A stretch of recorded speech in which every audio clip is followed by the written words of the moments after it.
اعوذ باللہ من الشیطان الرجیم، بسم اللہ الرحمن الرحیم۔ السلام علیکم۔ فہم قرآن کے سلسلے میں ہم نے ایک پروگرام کا آغاز کیا ہے۔ اس پروگرام کو آگے چلانے سے پہلے ہمیں قرآن مجید کا ایک مختصر سا تعارف جو ہے وہ سمجھ لینا چاہیے۔ کسی بھی سسٹم کو چلانے کے لیے اس سسٹم کے کچھ اصول و ضوابط ہوتے ہیں جن کو سمجھنا بہت زیادہ ضروری ہوتا ہے۔ یوں سمجھ لیجئے کہ ایک وہاں کا فریم ورک ہوتا ہے، خاکہ یا ڈھانچہ کہہ لیجئے، جس کے تحت وہ سسٹم ورک کرتا ہے یا اس سسٹم میں آپ کو رہنا ہوتا ہے۔ اسی طریقے سے قرآن مجید کا ایک انٹرنل سسٹم ہے۔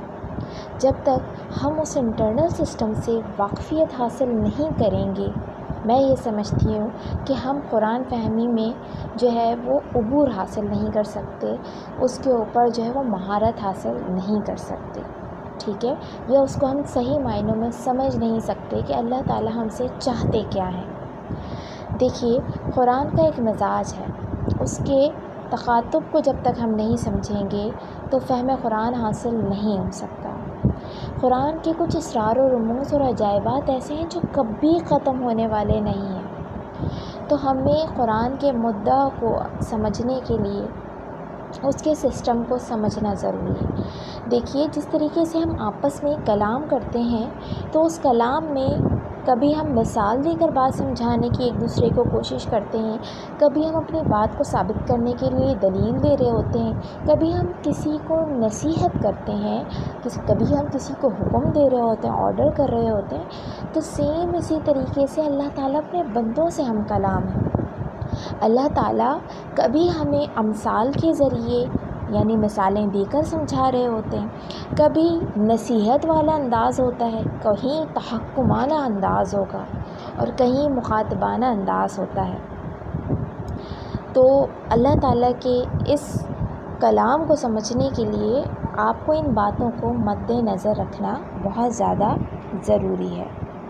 اس کے علاوہ سب سے اہم بات کہ یہ جو ہے کتاب صرف ثواب کی نیت سے نہ پڑھی جائے، ثواب کے ساتھ ساتھ اس کتاب کے اصل مقصد پر ہماری نظر ہونی چاہیے، اور وہ مقصد کیا ہے کہ ہمارا ایمان سب سے پہلے کیا ہو کہ اللہ تعالیٰ نے یہ کتاب قرآن مجید نازل کی ہے، یہ میرے لیے نازل کی گئی ہے اور مجھ سے اللہ تعالیٰ مخاطب ہے۔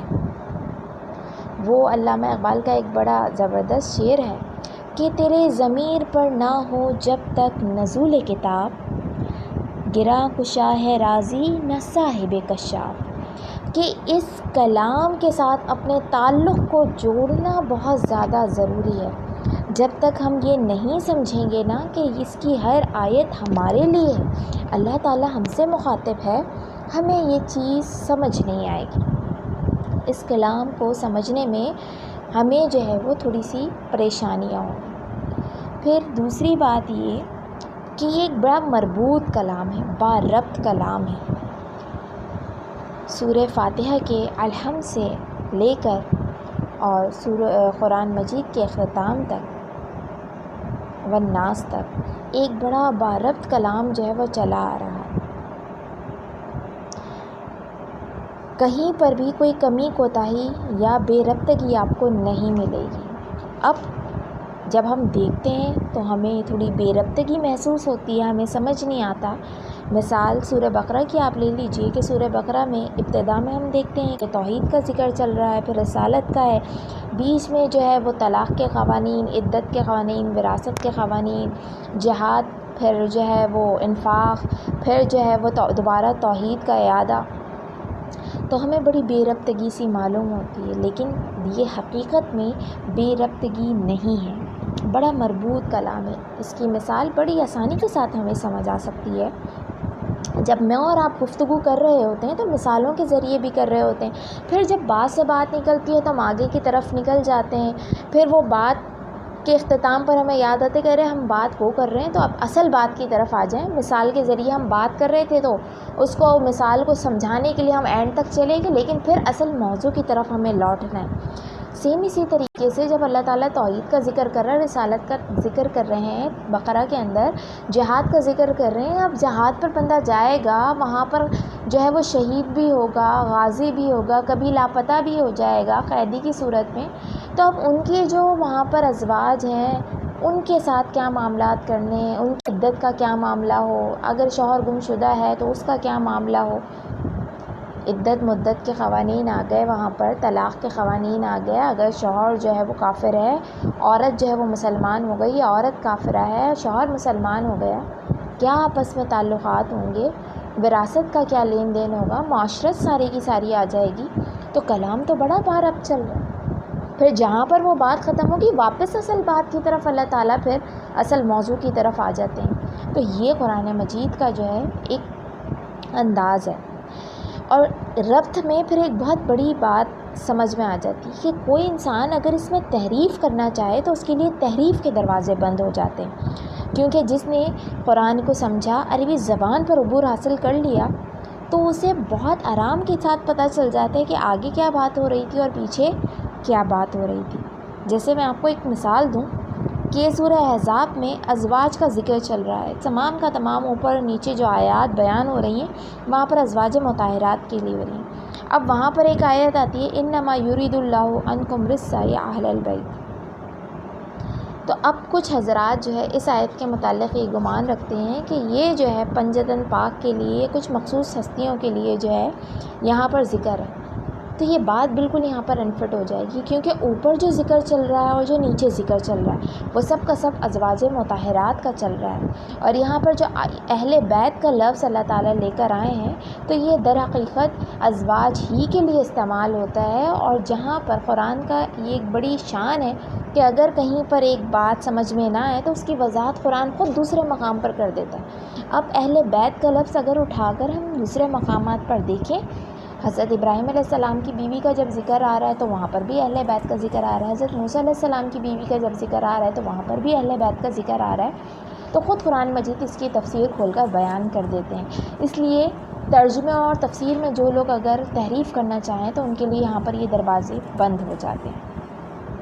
پھر ایک چیز ہوتی ہے دعویٰ. قرآن مجید کا ایک موضوع ہوتا ہے، ہر صورت کا ایک موضوع ہوتا ہے. جس طریقے سے ہم کوئی کتاب پڑھتے ہیں تو اس کتاب کا مین چیپٹر ہوتا ہے، اور پھر چیپٹر سے ریلیٹ سارے کے سارے جو سب ٹاپکس ہوتے ہیں وہ اسی مین ٹاپک سے ریلیٹ آ رہے ہوتے ہیں.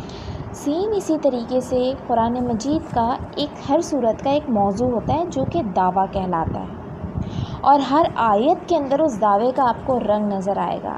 اس کی مثال ہم لیمبو کے درخت سے سمجھ سکتے ہیں کہ جو لیمبو کا درخت ہوتا ہے نا، آپ اس کی جڑ اٹھا کر دیکھ لیں، چھال اٹھا کر دیکھ لیں، پتا اٹھا لیں، ڈنڈی اٹھا لیں، مطلب تنا دیکھ لیں، اس کا پھول پھل ہر چیز، غرض کی ہر چیز میں اس کی آپ کو جو ہے خوشبو کی مہک جو ہے وہ آئے گی، ہر چیز میں سے.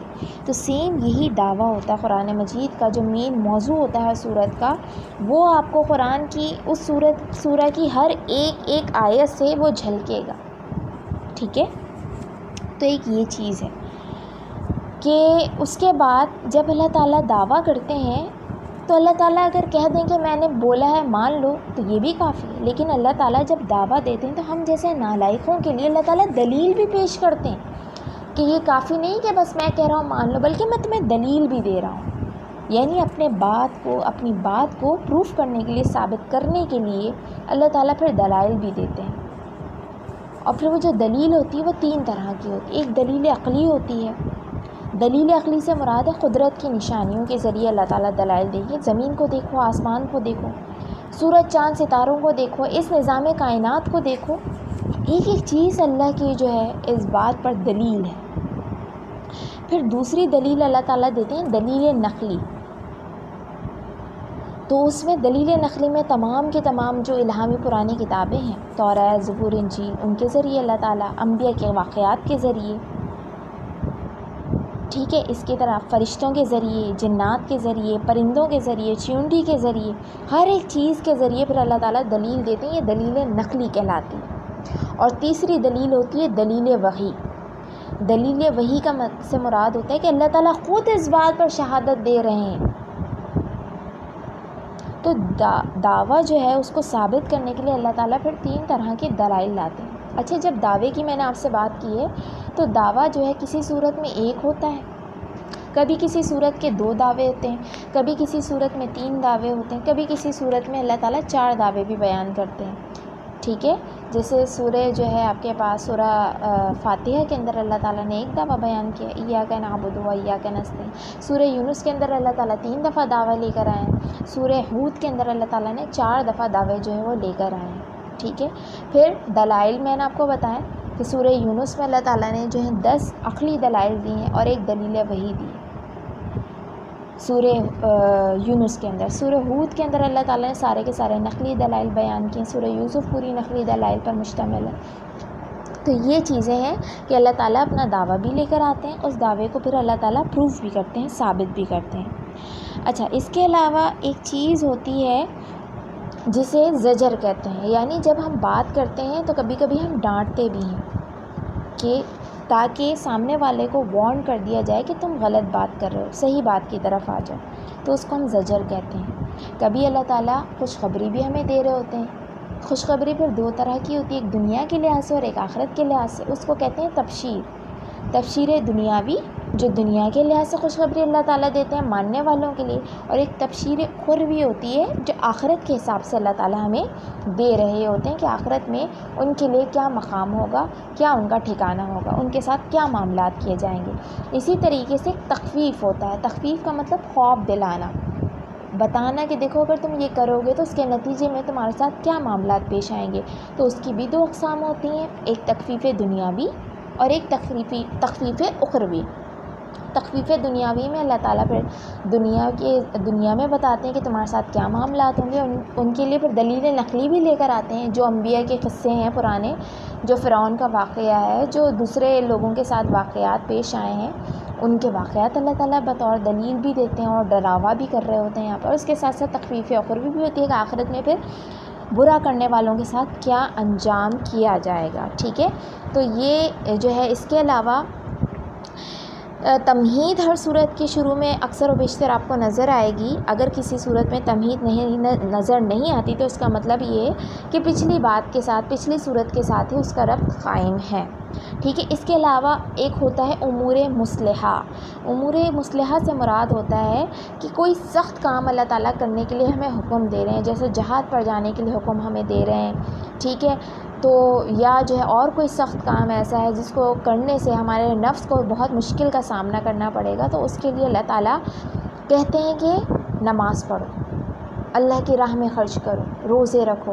یہ امور مصلحہ کہلاتے ہیں کہ یہ ہمارے نفس کو کیا کرتے ہیں، مشکل کام کرنے کا عادی بناتے ہیں، اللہ تعالیٰ کے ساتھ تعلق کو استوار کرتے ہیں، اللہ تعالیٰ کے ساتھ تعلق کو مضبوط کرتے ہیں۔ جب بندے کا اللہ کے ساتھ تعلق اسٹرانگ ہو جاتا ہے تو اسے وہ مشکل کام کرنے میں آسانی ہو جاتی ہے۔ اسی طرح کبھی کبھی صورت کے بیچ میں آپ کو امور انتظامیہ نظر آئیں گے۔ امور انتظامیہ سے مراد وہ امور ہیں جو معاشرے کے نظام، معاشرہ جو ایک نظام کو چلا رہا ہے، اس کو چلانے کے لیے کچھ اصول چاہیے ہوتے ہیں، ٹھیک ہے۔ جیسا میں نے آپ کو سورہ بقرہ کی بھی اگزامپل دی کہ وہاں پر وصیت، وراثت وغیرہ کے قوانین ہیں، ٹھیک ہے، کس طرح سے حقوق العباد ادا کرنے ہیں، کس طریقے سے جو ہے وہ آپس میں لین دین کرنا ہے، رشوت کے بارے میں، چوری کے بارے میں، زنا کے بارے میں، قتل کے بارے میں، تمام یہ امور انتظامیہ کا اللہ تعالیٰ جہاں جہاں ضرورت ہوتی ہے وہاں بیچ میں جو ہے وہ اللہ تعالیٰ وہاں پر تذکرہ کر دیتے ہیں۔ اچھا، اس کے ساتھ ساتھ ایک بات ہوتی ہے شان نزول۔ شان نزول جو ہوتا ہے کسی بھی واقعے کا پس منظر، کہ کس کانٹیکس کے اندر وہ صورت جو ہے یا وہ آیت نازل کی گئی، بڑی اہمیت ہے، اور بالکل اس میں کوئی شک و شبے کی گنجائش نہیں ہے کہ شان نزول اپنی جگہ ایک بڑی اہمیت رکھتا ہے، لیکن تاریخی لحاظ سے اس کی بہت زیادہ اہمیت ہے، تاریخی لحاظ سے بہت زیادہ اہمیت ہے، چونکہ آپ کو ہسٹری پتہ چل جاتی ہے کہ اچھا یہ حالات تھے، ان حالات میں یہ بات ہوئی اور اس کے نتیجے میں۔ لیکن یہ یاد رکھیے گا کہ تاریخ کی حد تک اس کی بہت زیادہ اہمیت ہے، لیکن اگر ہدایت کی کتاب سمجھ کر ہم اس کو پڑھ رہے ہیں تو شان نزول کو تاریخ کی کتاب تاریخی لحاظ سے تو ہم پڑھ سکتے ہیں، لیکن ہدایت کے لیے ہمیں شان نزول کو کچھ دیر کے لیے ایک طرف رکھنا ہوگا، ورنہ ہمیں ہدایت نہیں مل سکتی، کیونکہ ہمارے دماغ میں شان نزول پڑھ کر یہ بیٹھ جائے گا کہ یہ آیت تو فلاں مشرکین کے لیے، فلاں کفار کے لیے نازل ہوئی تھی، اور جب ہمارے دماغ میں یہ تصور بیٹھ جائے تو پھر ہم اس سے اپنے لیے ہدایت طلب نہیں کرتے۔ تو تاریخی لحاظ سے پڑھنے میں اس میں کوئی مذائقہ نہیں ہے، بالکل پتہ ہونا چاہیے، اس کی ایک اہمیت ہے۔ لیکن اگر ہدایت لینا ہے تو ہدایت لینے کے لیے سب سے بہترین طریقہ یہ ہے کہ ہم جو ہے اس آیت کے اوپر خود غور و فکر کریں، اور خود بخود آپ کو پس منظر، ہم کہتے ہیں پس منظر شان نزول کے بغیر سمجھ نہیں آئے گا، آ سکتا ہے۔ اس کے لیے تھوڑی سی محنت کرنی پڑے گی۔ وہ کیا کہ اس آیت کو سمجھنے کے لیے آپ ایک رکوع پہلے سے پڑھنا شروع کر دیں، یا اس صورت کے دعوے پر غور و فکر کرنا شروع کر دیں، ٹھیک ہے، یا ایک رکوع پہلے اور ایک رکوع بعد اگر اس آیت کے پڑھ لیں گے تو آپ کو سمجھ میں آ جائے گا پیچھے سے کیا بات چلی آ رہی تھی اور یہاں پر اب کیا بات بیان ہو رہی، ٹھیک ہے۔ تو یہ جو ہے وہ شان نزول کے حوالے سے ایک بات جو ہے ہمارے سامنے جو ہے وہ آ گئی۔ اچھا، اس کے علاوہ جو ہے کہ قرآن مجید جو ہے اس میں محاورات کا، عرب محاورات کا بہت زیادہ استعمال کیا گیا ہے، عرب محاورے کا۔ اب عرب محاورے کا، محاورات جو ہوتے ہیں وہ کسی بھی زبان میں بڑی اہمیت رکھتے ہیں، ان کی بڑی اہمیت ہوتی ہے۔ آپ دیکھ لیجئے، محاورات ہر زبان میں استعمال کیے جاتے ہیں، چاہے وہ اردو زبان ہو، انگریزی زبان ہو، ٹھیک ہے، اور وہ کیا کرتے ہیں، زبان میں حسن پیدا کر دیتے ہیں، خوبصورتی لے آتے ہیں، ٹھیک ہے۔ تو عربوں کے لیے تو سب سے بڑا چیلنج ہی قرآن مجید تھا، اور عربوں کو اپنی زبان پہ بڑا ناز تھا، تو اس لیے خالص عربی زبان میں یہ نازل ہوا ہے، اور بڑے خوبصورت انداز میں اللہ تعالیٰ نے یہاں پر محاورات استعمال کیے ہیں، ٹھیک ہے۔ لیکن محاورات جب استعمال ہوتے ہیں تو ہمیں ایک بات ذہن میں رکھنی چاہیے کہ محاورے کی کسی بھی زبان میں، دنیا کی کسی بھی زبان میں اس کا ترجمہ نہیں کیا جا سکتا، اس کے مفہوم کو سمجھا جاتا ہے کسی بھی زبان میں، کیونکہ وہ ایک بڑی بات ہوتی ہے، جامع انداز میں اس کو بیان کرتے تھے، گویا دریا کو اس نے کوزے میں بند کر دیا، تو اس کو مفہوم تو ہم سمجھ سکتے ہیں لیکن اس کا ہم ترجمہ نہیں کر سکتے۔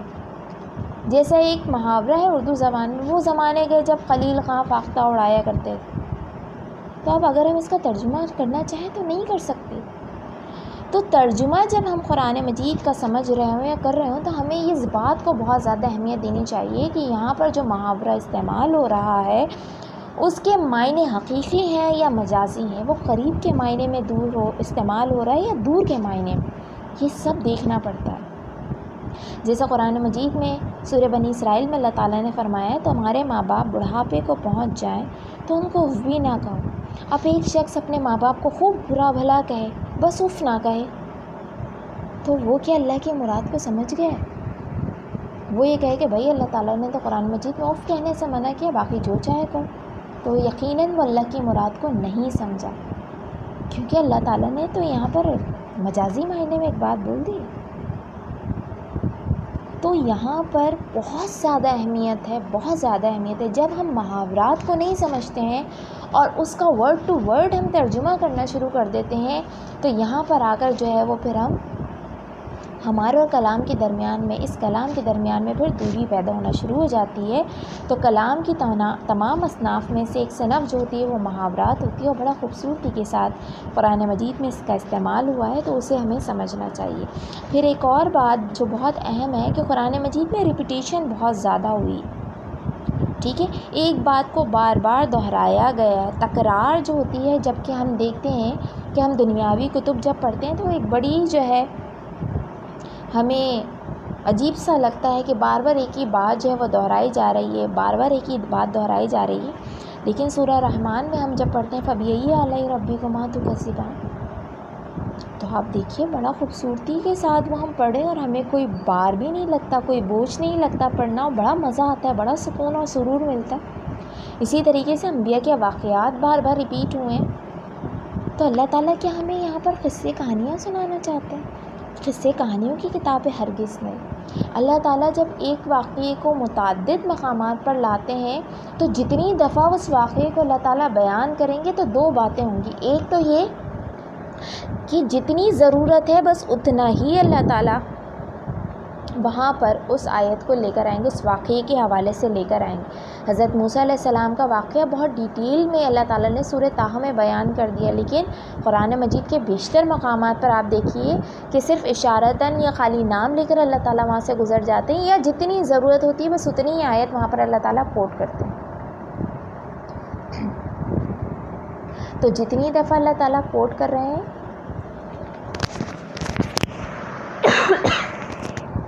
ایک نئے انداز میں اللہ تعالیٰ وہاں پر نتیجہ عکس کرتے ہیں. یعنی دوسری بات کیا ہے کہ ایک نیا نتیجہ اللہ تعالیٰ وہاں پر عکس کریں گے، اور جتنا وہاں پر واقعی کی ضرورت تھی بس اتنا ہی واقعہ اللہ تعالیٰ بیان کریں گے. آدم اور شیطان کی کشمکش کا واقعہ اللہ تعالیٰ نے 5 مقامات پر بیان کیا ہے، لیکن ہر دفعہ اس کے اندر ایک نئی حکمت موجود ہوگی اور ایک نیا نتیجہ اللہ تعالیٰ وہاں پر عکس کریں گے. ٹھیک ہے، تو یہ ایک بڑا جو ہے گہرا جو ہے وہ تعلق ہے کہ یہ جو ریپیٹیشن ہو رہی ہے بار بار کیوں ہو رہی ہے. اور آخری بات جو میں یہاں کہنا چاہوں گی کہ اصطلاحات، جس طریقے سے ہر ایک جو ہم مضمون پڑھتے ہیں آج دنیا میں، جتنے بھی جدید مضمون ہیں یا قدیم مضامین ہیں، ان کا اپنا جو ہے ان کی اپنی اپنی ٹرمنالوجیز ہوتی ہیں، اصطلاحات ہوتی ہیں. اور جو اسٹوڈنٹس پڑھنے والے ہیں انہیں بہت اچھی طریقے سے اس بات کا علم ہے کہ اصطلاحات کے معنی و مفہوم نہیں کیے جاتے، ان کو کھولا جاتا ہے، ان کے مفہوم کو بیان کیا جاتا ہے. 1 ورڈ کے اندر آپ اس کا صحیح مفہوم اخذ نہیں کر سکتے. تو قرآن مجید میں بے شمار ایسی اصطلاحات ہیں جن کو صرف ہم لفظی معنی کر کے گزر جاتے ہیں، اور یہی وجہ ہے کہ اس کا اثر ہمارے جو ہے وہ ہماری روح پر نہیں ہو پاتا. ٹھیک ہے، جیسے الحمد ہے، الہ ہے، صبر ہے، شکر ہے، تسبیح ہے.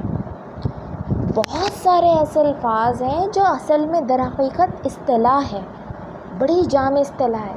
اور اصطلاح کا مطلب یہ ہوتا ہے کہ وہ ایک عملی چیز ہے، کرنے کی چیز ہے.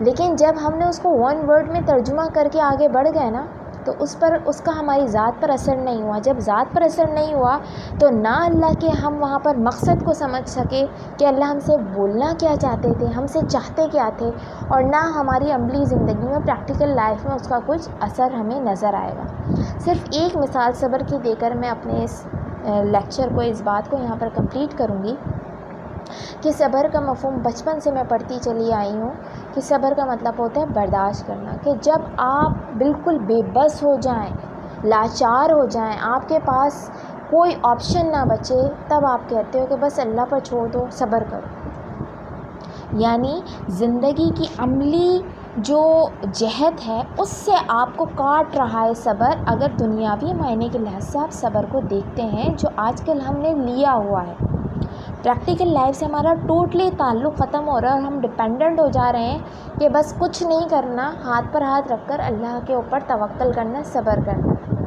لیکن قرآن مجید میں جہاں جہاں صبر کا لفظ استعمال ہوا ہے، آپ اٹھا کر دیکھیے، سورہ احزاب، سورہ انفال، قرآن مجید میں متعدد مقامات پر صبر کا لفظ آیا ہے. وہاں دیکھیے آیت کے کانٹیکس میں وہاں کس مفہوم کے تحت آیا. غزوہ بدر کا موقع ہے، 313 مسلمان ہیں، مٹھی بھر مسلمان، 17 رمضان المبارک، ہتھیار پاس نہیں ہے، سواری پاس نہیں ہے، فاقے گزر رہے ہیں، کھانے کے لیے نہ سحری کے لیے کچھ ہے، نہ افطار کے لیے کچھ ہے، پیٹ پر 2 پتھر باندھے ہوئے. اس کے مقابلے میں کون کھڑا ہے دشمن؟ 1000 لشکر پر مشتمل، اور ہر طریقے کے جدید اسلحے سے لیس، سواریوں سے لیس، کھانے پینے کی اشیاء وافر مقدار میں موجود. خوشحالی ان کے چہروں سے ٹپک رہی ہے. وہ آج جو ہے ان کے سامنے کھڑا ہے. اب ایسے میں اگر ہم کہیں، اللہ تعالیٰ کہتا ہے ان اللہ مع الصابرین، میں صبر کرنے والوں کے ساتھ ہوں. تو اگر ہم دنیاوی لحاظ سے لیں تو ہمیں تو چاہیے کہ بس ہاتھ پر ہاتھ رکھ کر کھڑے ہو جائیں، اور معاذ اللہ وہ آج آ کر ہمارا خاتمہ کر دیں، اور ہم کہیں بھائی اللہ تعالیٰ تو صبر کرنے والوں کے ساتھ ہے، بس وہ فرشتے اتار دے گا، وہ آ کر لڑ لیں گے، ہمیں کچھ کرنے کی ضرورت نہیں ہے. لیکن آپ وہاں آیت کا کانٹیکس دیکھیں کہ اللہ تعالیٰ کن لوگوں کے ساتھ ہے، کیسے صبر کرنے والوں کے ساتھ ہے. جو ان اللہ مع الصابرین کہہ رہے ہیں اللہ تعالیٰ، تو وہ کیسے صابرین کے ساتھ ہے. صبر کے لیے یاد رکھیے گا 3 چیزیں ضروری ہیں. اگر وہ 3 چیزیں ہوں گی تو وہ صبر ہے، اگر وہ 3 چیزیں نہیں ہوں گی تو وہ صبر نہیں. اور اس کے بعد وہ پس منظر کو سامنے رکھیے گا جو غزوہ بدر کے موقع پر ہے، اور پھر وہ آیت سمجھ آئے گی. پہلی چیز کہ آپ کے سامنے کوئی ہدف ہو، آبجیکٹو ہو، ایم ہو، وہ گولز آپ کے سامنے ہیں. دوسری چیز کیا ہے؟ ثابت قدمی. یہ نہیں ہے کہ آج آپ نے ایک گول رکھا، کل آپ نے کہا نہیں یار یہ تو بہت مشکل ہے اس کو اچیو کرنا، چلو دوسرا گول رکھ لیتے ہیں. نہیں، ایک گول ہو، اس کے اوپر استقامت کے ساتھ آپ نے قائم رہنا ہے. تیسری چیز مسلسل کوشش، اپنی انتہائی کوششیں صرف کر دینا، جب یہ 3 چیزیں کمبائن ہوگی وہ کہلائے گا صبر۔ اب آپ دیکھ لیجئے کہ غزوہ بدر کے موقع پر وہ 313 مسلمان ہیں، ان کے سامنے مقصد کیا ہے؟ اللہ کے دین کو آج غالب کرنا ہے، استقامت کے ساتھ کھڑے ہوئے ہیں کہ اللہ نے صاف کہہ دیا کہ جو میدان جنگ سے پیٹھ آج پھیرے گا اس کے لیے جہنم ہے۔ تیسری چیز مسلسل کوشش، انتہائی کوششیں، جس حد تک تم صرف کر سکتے ہو اپنی محنت، جد و جہد، کوششیں، وہ تمام کی تمام صرف کر دو۔ جب تم یہ تینوں کام کرو گے تو ایسی صورت میں اللہ تعالیٰ کہتے ہیں ان اللہ مع الصابرین، میں سے صبر کرنے والوں کے ساتھ ہوں، کہ انسان جب اپنا 100% دے دے